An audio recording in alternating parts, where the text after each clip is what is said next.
Salam sehat, salam damai sejahtera. Selamat bergabung kembali dalam layanan Misbah Keluarga.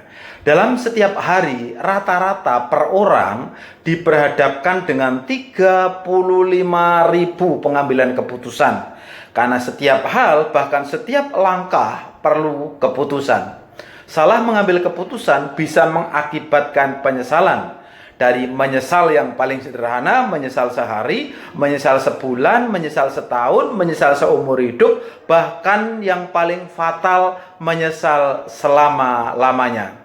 Keputusan yang benar akan membawa dampak positif, setidaknya bagi dirinya. Jika keputusannya melibatkan khalayak ramai, maka bisa memberi manfaat bagi masyarakat sekeliling atau bahkan seluruh dunia. Pohon pola hidup orang beriman Misbah Keluarga hari ini kita akan membahas kisah di balik lagu Kami Memuji Kebesaran-Mu.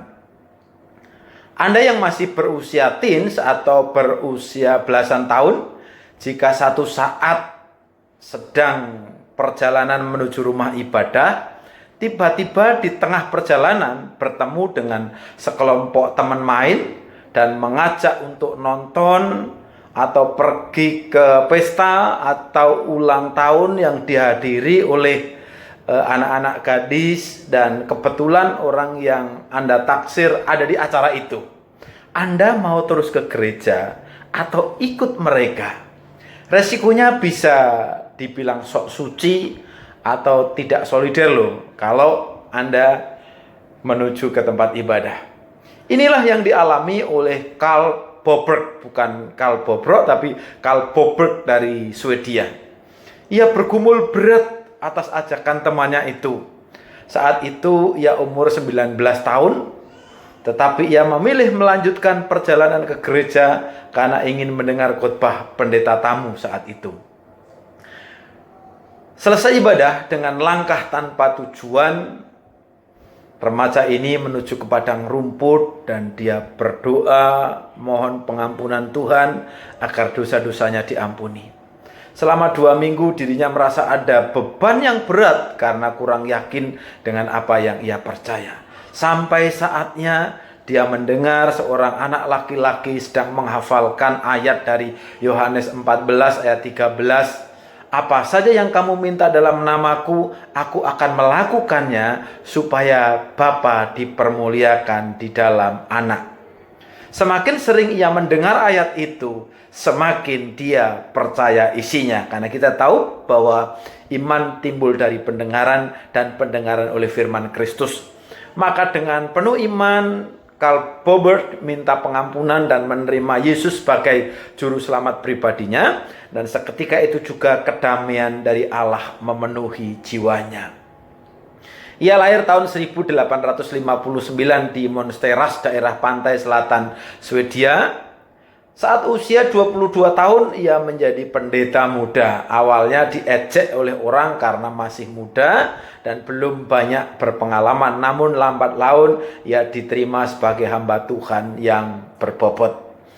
Saat itu musim panas tahun 1885. Usianya sudah 26 tahun. Bersama temannya ia pergi mengunjungi pertemuan di desa yang letaknya 3 km dari tempat tinggalnya. Saat mereka pulang, hujan badai turun dengan guruh dan kilat yang sambung menyambung, jegar-jeger, bledek, petir ada waktu itu. Angin bertiup dengan sangat kencang. 1 jam kemudian, ketika badai sudah mereda, Carl tinggal sampai di rumah dan saat itu membuka jendela dan melihat keluar. Ternyata pemandangannya luar biasa. Menjelang senja itu, permukaan air laut terlihat bagaikan kaca mencerminkan langit yang cerah. Ia melihatnya dengan jelas karena Carl Boberg ini dan keluarganya tinggal di dekat pelabuhan. Dan dari hutan di seberang pelabuhan terdengarlah suara kicau burung yang sangat merdu. Kemudian sore itu juga kebetulan ada upacara pemakaman di gereja terdekat. Lonceng besar di menara gereja itu masih terdengar untuk beberapa saat. Alam yang begitu indah menjelang senja itu membuat pendeta Karl Boberg terdorong untuk menulis syair rohani tentang karya Tuhan yang Maha Kuasa, pencipta langit dan bumi. Beberapa bulan kemudian syair rohani itu diterbitkan dengan memakai bahasa Swedia. Dia diberi judul O Storguds, yang artinya O Allah yang besar. Di tengah perjalanan karirnya, pendeta Karl Boberg menjadi anggota MPR pada tahun 1911.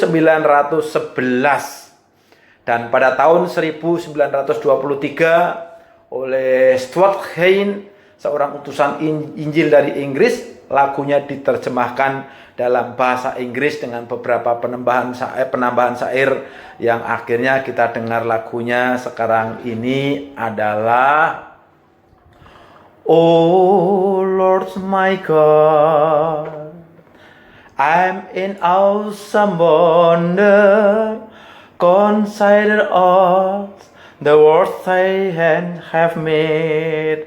Oh Tuhanku, bila ku terpesona merenungkan ciptaanmu semua, kami memuji kebesaranmu.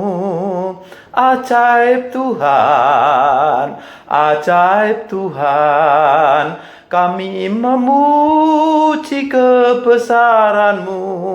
Ajaib Tuhan, ajaib Tuhan. Bagaimana dengan pilihan hidup Anda setiap harinya? Ingatlah bahwa keputusan yang Anda ambil sangat penting, karena dapat memberi pengaruh dan warisan kepada banyak orang, atau justru sebaliknya. Karl Boberg telah mengambil keputusan yang tepat. Hidupnya telah memberi kontribusi yang baik bagi negaranya, dan karya besarnya berjudul How Great Thou Art telah dinyanyikan oleh jutaan orang untuk mengagumi kebesaran Tuhan. Jangan salah pilih agar Anda menjadi inspirasi dan berdampak bagi banyak orang. God bless you.